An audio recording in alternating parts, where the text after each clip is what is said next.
I have here the Code of Hammurabi, king of Babylon, from about 2250 BC. I suspect most people have heard of the Code of Hammurabi, although as always in the comments, let me know. Have you heard of this? Have you not heard of this? Where did you hear of this? I think I first heard about it in 6th grade, or maybe it was 9th grade. It was one of my Western civilization classes. I think I was told in school that the Code of Hammurabi was the oldest surviving law code that we have, at least in Western civilization. Although, before filming this, I got on Wikipedia and was slightly surprised to learn that this is actually not the oldest law code that we have. Archaeologists have unearthed a few law codes that predate the Code of Hammurabi.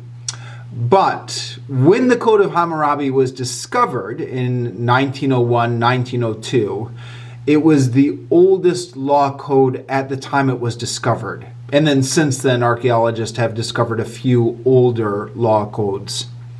But it is the longest intact ancient law code that we have. Now, if you know anything about the Code of Hammurabi, you probably know that it's not a book, properly speaking. It was unearthed, I believe, on columns and tablets by archaeologists, but you can find it in book form if you are interested. So this translation is by Robert Francis Harper. According to the title page here, it was originally in a 1904 edition, but this is a reprint from the 1904 edition from 2002 by the University Press of the Pacific. I got this from my local library through interlibrary loan. Now, I'm titling this video book review, but it's not really a book review. I'm not going to say Code of Hammurabi, 3 out of 5 stars, needs more building codes or something like that. This is more just a discussion, and I guess one of the purposes of this video is to just make people aware that you can actually get the Code of Hammurabi as a book. Go to your local library. You may have to request it on interlibrary loan, but it should be readily available. And a Code of Hammurabi may be one of those things that a lot of people have heard about, but maybe it hasn't occurred to you that you could just request it from your library and read the whole code. And in this video, I'll talk about my experience reading the whole code, why I did it, what was interesting about it, what was not interesting about it, and maybe you too might be interested in tracking this book down from Amazon or your local library and reading it for yourself. So, why am I reading this? Well, this is part of a project that I've talked before a few times on this on this YouTube channel, about the idea of reading through all the classics in Western civilization in order as much as I can. I know it's a never-ending project, but it's fun to try these things anyways. Loosely inspired by Steve Donahue's Western Canon Starter Kit. In this project, I've previously talked about the Epic of Gilgamesh, which is another Akkadian or Babylonian text that was unearthed by archaeologists. And the Code of Hammurabi would also fit in that category. In that, this is one of the oldest documents in Western civilization. So if you want to go to the beginning of the canon, this would be pretty far up at the beginning. But like the Epic of Gilgamesh, and I think like all of Babylonian literature, it was lost to history for a couple thousand years until archaeologists found it again. So it was not discovered until, I believe, 1902 or 1903. So during Shakespeare's time, or during the Middle Ages, or during the Renaissance, or during all these periods of Western civilization, nobody was quoting it, nobody was reading it, nobody was referencing it because it was a lost work. So in that sense, it's not really part of the Western civilization canon because it didn't go on to influence Western civilization or any of the subsequent works. Although, before it got lost to history, it did arguably have a big impact on Western civilization. And as we will discuss in a moment, seems to have impacted the Bible. There are some very similar law codes between Code of Hammurabi and the Bible. We'll talk about that a bit later. So there you go. It's part of the Western canon, kind of, depending on how you define these things. This edition here, which I got from Interlibrary Loan, the thing about at least my local library is when you're requesting stuff on Interlibrary Loan, you can't really see the book. So I requested the Code of Hammurabi in book form without being able to see it and without really knowing much about the edition I was getting. And what I found is that this edition is very bare bones. I mean, it is the whole code, as much as you would want the whole code. But there's no introduction. There's a very brief introduction here. But there's not a lot of footnotes. There's not a lot of additional information. There's not a lot of extra material, at least for the layperson. You pretty much just have the codes here, and that's it. I might have preferred a version of the Code of Hammurabi which had a lot more footnotes, a lot more explanatory material, etc. But that wasn't what I got here. I tell myself, if I come across a better edition someday, I can always reread this, This was a rather bare bones edition, but maybe I'll revisit this someday if I have an opportunity to track down a better edition. But yeah, this edition is, well, let me show you what you can expect to find in this edition. Very brief preface and introduction. The introduction mostly just talks about the translation. It doesn't give a lot of historical detail on this. And then you have the transliteration and translation. So this is maybe something designed a little bit more for scholars, where it has the tablets here transliterated into Roman letters, with the translation over here.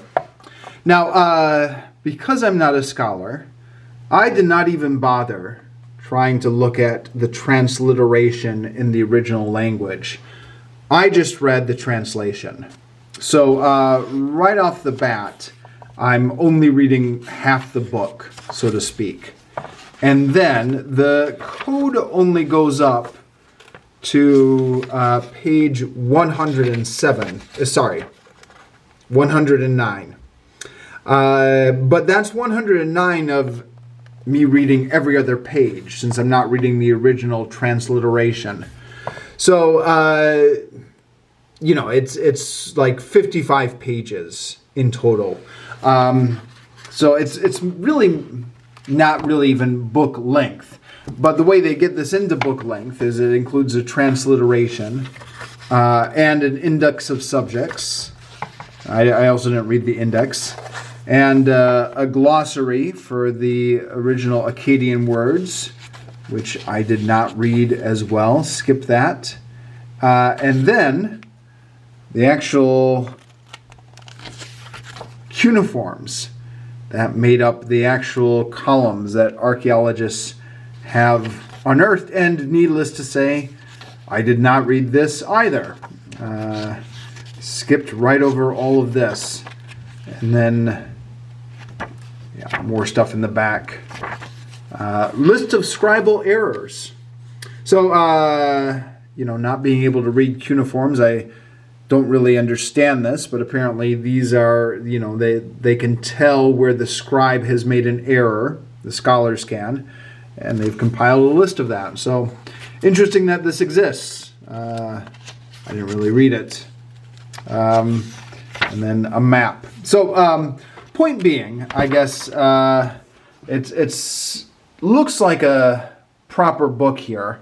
But for the non-scholar, there's really only about 55 pages of readable material in here.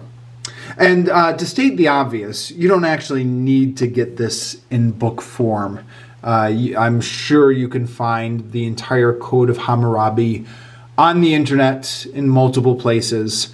But this being BookTube, I'm sure you fellow bookish people can understand the appeal of just getting it as a book that you can pick up and read without having to look at a computer screen. And then, on BookTube, how we always keep track of how many books we've read in a week or how many books we've read in a year. I'm counting this. I'm counting this as one of my books for 2025. Maybe that's a little bit shameless considering it's only 55 pages of actual readable text, but I'm going to count this. So if I know on BookTube here, I'm probably talking to a lot of like-minded people. If you want to get this in book form so you can count it as one of the books you've read in 2025 or whatever year it is, you can get it from your local library. You may have to put in for interlibrary loan, but it's available. Okay, so let's talk about the actual law code. This is, as you would expect, just reading through a whole bunch of laws. And it's a little bit boring, but also a little bit interesting. And I'll try and explain what I mean by that. I was reading a Substack recently of somebody who was working their way through the great classics of Western literature. I guess they're engaged in the same project I am now. And they were talking about the Bible, which is something I'm also working my way through. And they said, I'm paraphrasing here, but they said, everybody thinks Exodus and Leviticus are the really boring parts of the Bible. But they said, no, Exodus and Leviticus are law codes. And law codes are actually really interesting to read. They said the boring parts of the Bible are the prophets, which just go on and on forever. And I read that and I thought to myself, yeah, actually, that's not actually wrong. Exodus and Leviticus, when you're reading the law codes, can be really interesting.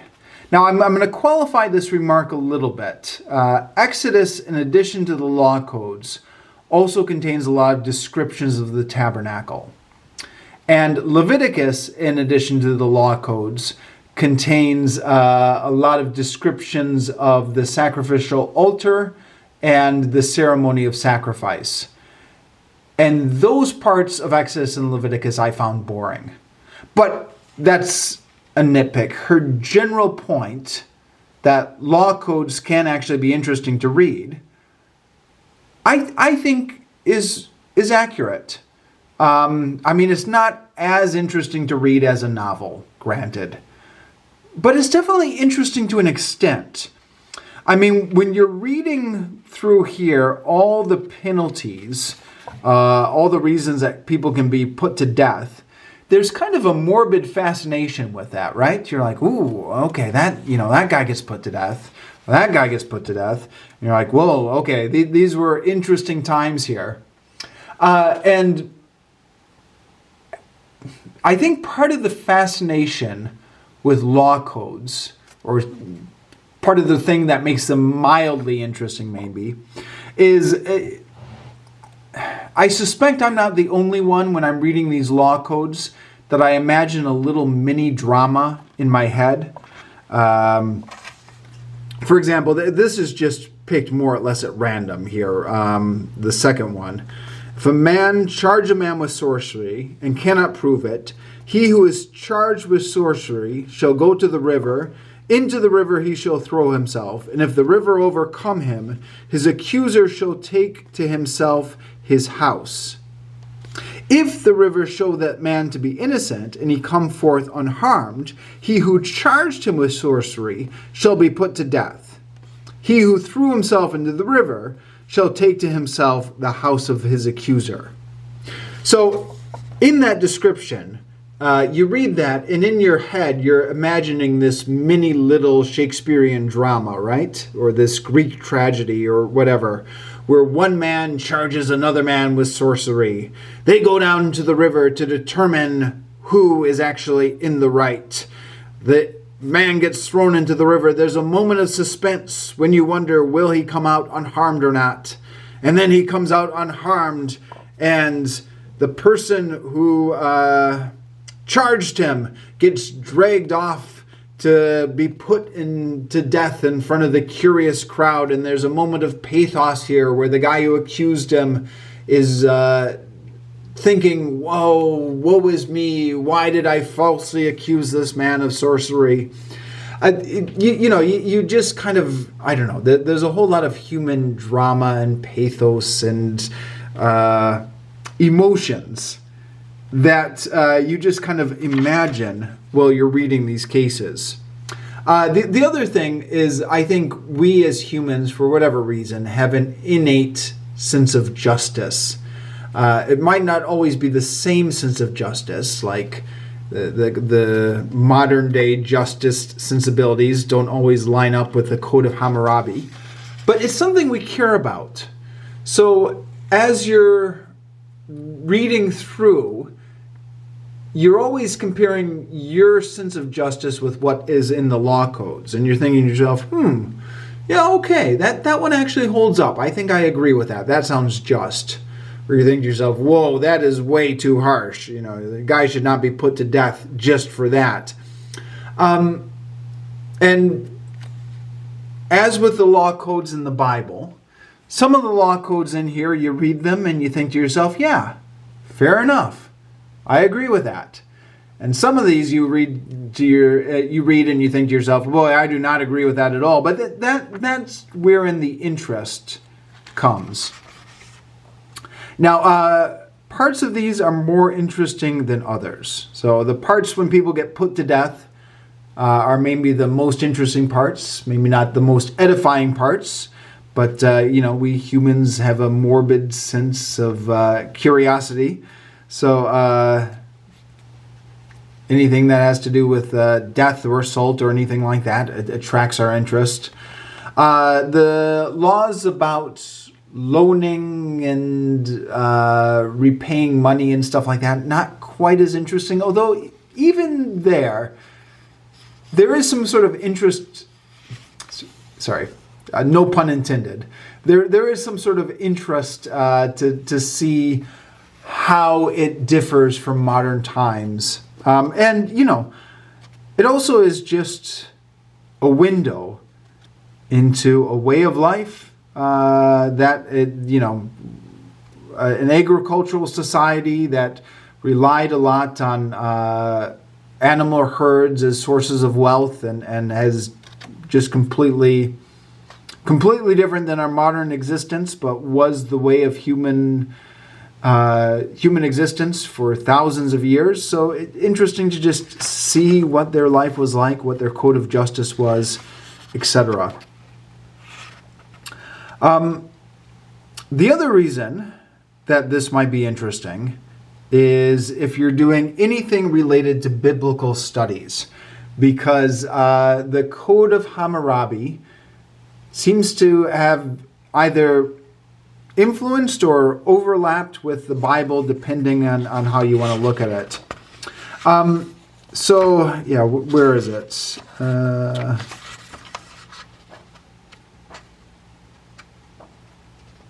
Sorry, I thought I knew where I was going to find this. The Code of Hammurabi has a number of different codes that are similar to the Bible, and the most famous one is the eye for an eye, tooth for a tooth, which, I felt I thought I had remembered the place where that was, and now I'm not seeing it. Okay, well, I don't need to actually show it on camera. I can talk about it. So in the Code of Hammurabi, basically the Old Testament idea of an eye for an eye, tooth for a tooth is exactly in there in the Code of Hammurabi. If one man destroys another man's eye, his eye shall be destroyed. And I think tooth as well. If he destroys one man's tooth, his tooth shall be destroyed. So that is reproduced exactly in the Bible with the eye for an eye, tooth for a tooth in the Old Testament law code.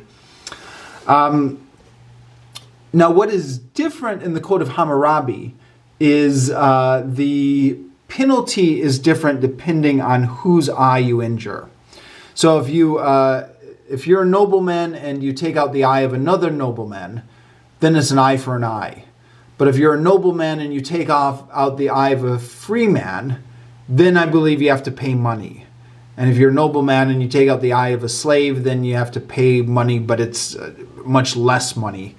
So it's a very hierarchical society where if you do an injustice to somebody, the offense is lessened depending on where they are in the social chain. And I think just about every biblical commentator I've ever read or listened to makes the point that in the Bible it's equal. So even though, when you're reading the Bible and you're reading those law codes about an eye for an eye, a tooth for a tooth, and you think, ooh, boy, that sounds harsh. What kind of Christian message is this? But the point that almost all Christian commentators will make, or even secular commentators, is, okay, this sounds harsh. But when you compare this to the original source material, it looks like the Bible is actually putting on a more egalitarian edge to this harsh law code. And it does look like the Code of Hammurabi might have been the original source material for the Bible, because there are a few things that are just strike me as being too similar to be coincidence. So, let me back up and talk about the Bible. When I was reading the law codes in Exodus, now I don't claim to remember them all perfectly. I mean, I read through them, but I don't hold them in all active memory. But there are a few things that did stick in my memory for whatever reason. One of the things that stuck in my memory was that if a man strikes a woman and she dies, then he must die, life for life.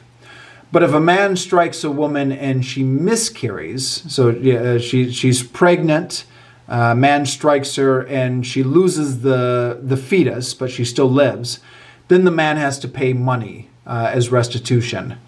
And part of the reason that struck with me is because that, modern Christianity, at least in the U.S., has this idea that life begins at conception, therefore abortion is murder.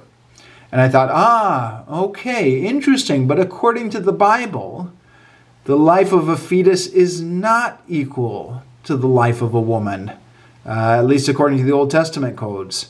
So that, it stuck in my memory for that reason. The Code of Hammurabi has the same thing. If a man strikes a woman and she miscarries, he has to pay her money. So again, that seems to be very similar.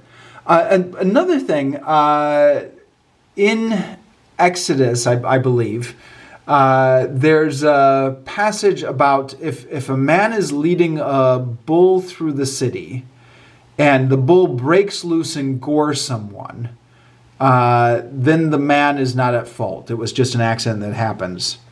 But if the bull is known to be a gorer, if the bull has gored people in the past, and the owner knows this and hasn't taken precautions, and then the bull breaks loose and gores someone, then the owner is to be put to death. And for whatever reason, that stuck in my memory, just because I thought to myself, okay, I get it, that's fair. I mean, it's a little bit harsh that the owner gets put to death, but it's nice that they're making provisions for if it's just a random thing, it's a freak accident, there's no way the owner would know, he gets off. But if he's negligent and the bull is known to do this, then he should be held liable. I thought, okay, I get that, I understand. The exact same thing is in the Code of Hammurabi. Almost the exact same thing. In the Code of Hammurabi, if the bull breaks loose and gores somebody, I think the owner has to pay money in that case. Whereas in the Bible, he gets put to death.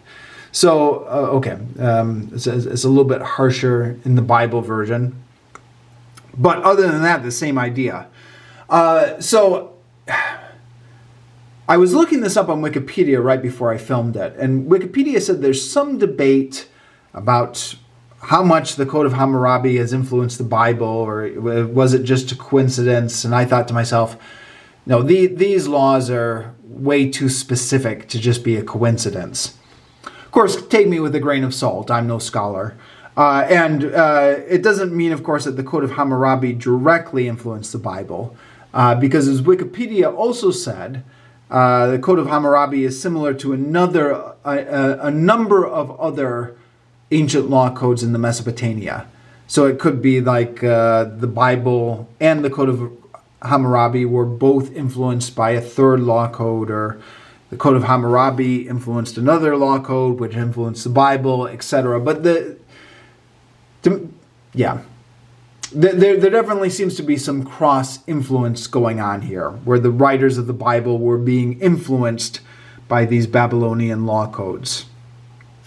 So, there are a lot of other ones, I believe, which are similar to law codes in the Bible. And again, I can't talk about all of them because I don't hold all of the ones in the Bible in active memory. I think, if I'm remembering right, the law code of Hammurabi indicates that, if you kill somebody's son, your son has to be put to death as a penalty, which I think the Bible doesn't have. In the Bible, the person who kills gets put to death. I might be remembering that wrong. Let me know in the comments if I've screwed that up. But anyways, point being, I guess, if you're studying the Old Testament, that's another reason to read the Code of Hammurabi, is to give some context context to these old laws. On the same subject, there's blessings and curses for following these laws at the end. So, if you're wise and you follow these laws that I, Hammurabi, have given you, may the gods bless you. If you don't follow these laws that I, Hammurabi, have given you, may the gods rain down all these curses on you, and may your enemies beat you, and may you be brought off to a foreign land in captivity, etc. All these curses here. So that, of course, is another similarity with the way the laws are laid out in the Old Testament. Other than that, what else is there to say about the Code of Hammurabi? A lot probably. But again, I'm not a scholar. I'm just talking about the general reading experience. You can see that there are some gaps here in the code, and I think there are some jumps in the numbers. They go in order, but there are some jumps here where I guess we are missing tablets. According to Wikipedia, archaeologists have found a few different copies of the Code of Hammurabi, which have enabled them to fill in, I guess, much of the gaps. So, one tablet was missing some of it. They were able to supplement it from another tablet. But to summarize, if you are interested in studying this kind of stuff, or interested in working through systematically the Western canon, you can get this out from your library. And it's not terrible. Easy read, only about 55 pages. Can read it in a couple afternoons. Parts of it are even interesting. So I would give it a recommendation on that basis.